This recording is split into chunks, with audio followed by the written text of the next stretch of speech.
All right, greetings and salutations. As you were forewarned that on Friday today there's possibility of snow and ice and such, and the beard of wisdom knows all. So you got another day off, but at the same time, you got to make sure you get your work done. So, as promised, here's what we're going to do. You're going to do note set today in lieu of doing one in class. It might actually be a little bit shorter. It probably will be. But also next Monday, we'll finish our presentations off, and then we'll start rolling the presents, preamble, and some more note sets. So take 15 or 20 minutes today, knock out your note set so you don't have to worry about anything, and it can be all good and well. And make sure you turn it back in. Try to stay on top of things and not fall behind. That would be helpful. So, anyways, here is your third note set today. Let me move myself away. Your third note set it is this one, but I don't want that there. All right. So it's not super long. It's just talking about how there was still some issues with this new constitution that's being made. We're not quite to the Bill of Rights yet. This is going to be a prelude to the Bill of Rights actually coming in. So the third section is called a new constitution. Not sure why it says D, but I think that's the right part.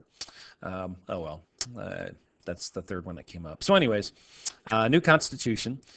And so you've already watched this video. So they added or put in a preamble, the beginning part of the Constitution, which again kind of dumbs down what's going to happen in it and puts it into plain speak because the Constitution is really long and most people don't read it. So if you can at least get through the preamble, and we'll take some time next week to talk about what that actually means. Yeah, and also memorize it as well. So they added that introduction in there, and that video is really just the video I showed you yesterday in class, which I've attached today in case you want to watch it again and start working on your preamble memorization. Lots of fun. So, anyways, now to the awkward photos. So, the Constitution itself. Let me shrinky dink myself down here. Well, yeah, it's a little better. Less of me is always more. Uh-oh, that didn't work. There we go. You're like, oh no, no more, Mr. Steyer. I know, same thing. All right, so the Constitution claims power from the people, not the states. That's in the preamble. Hence, the beginning part is we, the people of the United States, in order to form a more perfect union. So, we, the people. So, if we're looking at the Constitution, and yes, clearly this is photoshopped, the power of the land comes from the people, which is why in this meme, this person on the right is the biggest. Then the federal government would be the next biggest, and then the state would come from there. And then the locals hiding in the back, I suppose. So the idea here in this meme is that people should have the power. Now, granted, you might argue today that that's not so much the case, but that's how it is supposed to be. So signed into action September 17th, 1787. So it's been around for a long time period. So you still had some debates, though, even though you had this Constitution, which is much better than your first set, the Articles of Confederation. You still had two sides that didn't necessarily like the Constitution as a whole, even though it did get accepted.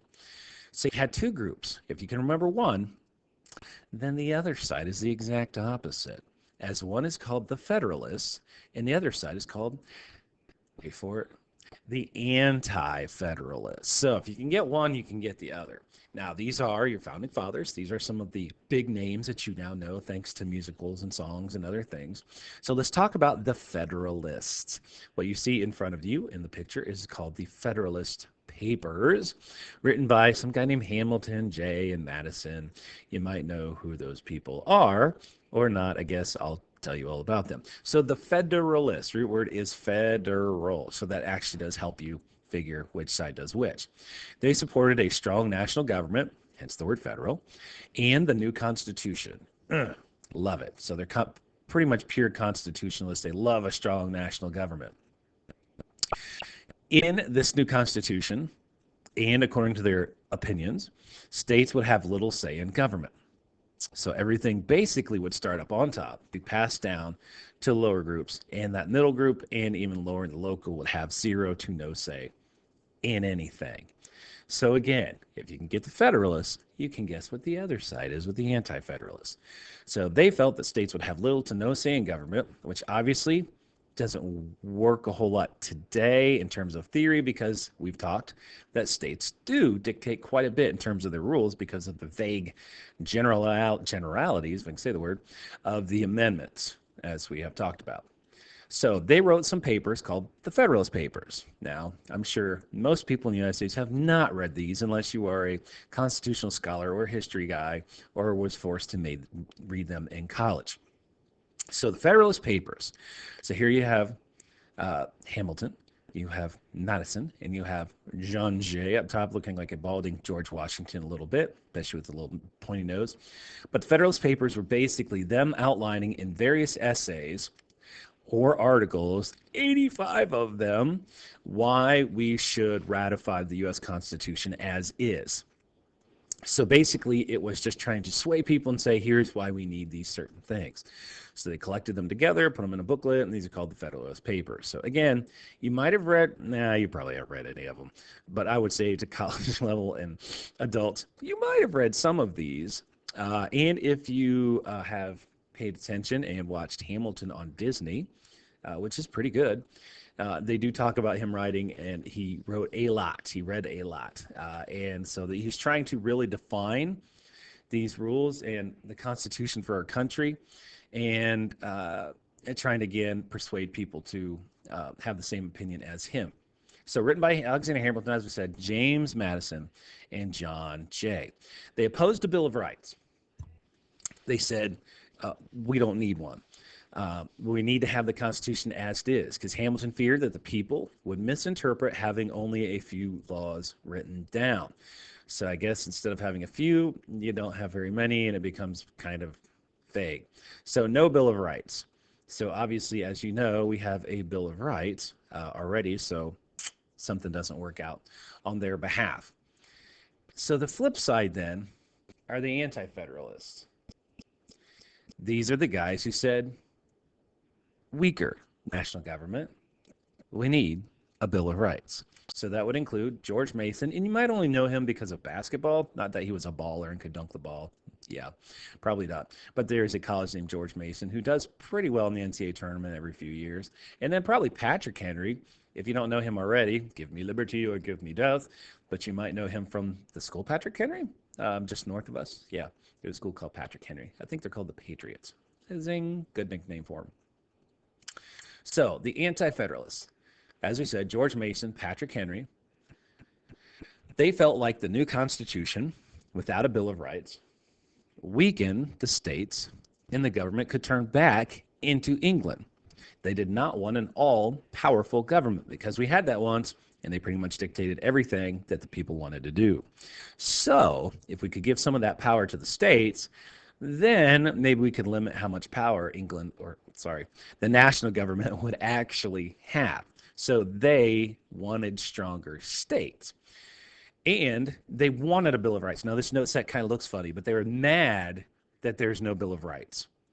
They felt that the Constitution was missing basic freedoms.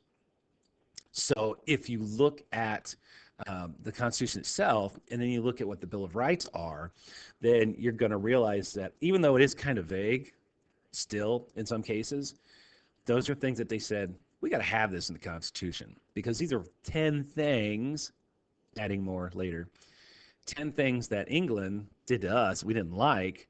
Housing of troops, we need a militia, they kind of stymied our religion and our print and what we could say, and say, hey, we got to put this down, because we don't want to let the government have the power to do these. And can you imagine what we would be today if we didn't have the Bill of Rights? I mean, it's already confusing at times enough, but imagine how bad it would be if we didn't have those basic things, and we're fighting all over the place because we don't know what is what. So they say we need a Bill of Rights. And so they went out. They also said we got to figure out if we're going to have a president or a king. If there's no term limits, remember, presidents can only serve 2 terms. They don't have to be consecutive, of 4 years apiece. The president could turn into a king. So they say we need term limits. So sounds very valid on their side of things. So that's the big thing between today. Wow, that was a really short note set. Did I get all done? Wow, that was super fast. So anyways, the Federalists wanted a strong national government. They wanted to be able to control most things and that felt that the states should be weak. They didn't want a Bill of Rights. Anti-federalists say strong states put in the Bill of Rights. That's what we need. So from this point forward, wow, that was really short. I guess it's Friday, huh? We need to figure out the Bill of Rights, which we're going to talk about in no set soon here enough, and your amendments. We'll talk about what should be in it. How are we going to make everybody happy? Can common people lead themselves? We'll see. And let's see. Did you know when the Constitution was signed, the United States population was 4 million people? It's now more than 300 million. Philadelphia was the nation's largest city with 40,000 inhabitants, which is, I think, like Lima size nowadays, right? Yeah.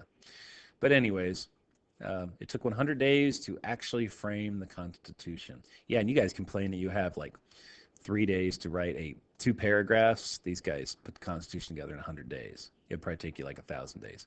Holy cow, I got a lot of these things here. All right, anyways, there's your short note set. 11 minutes. Man, you are really going to get on Monday if you don't bother to spend 11 minutes to do this thing. That might be the shortest note set ever. So anyways, look over your preamble, look over your presidents. You guys who haven't done your amendment thing yet, it's coming on Monday, so be prepared.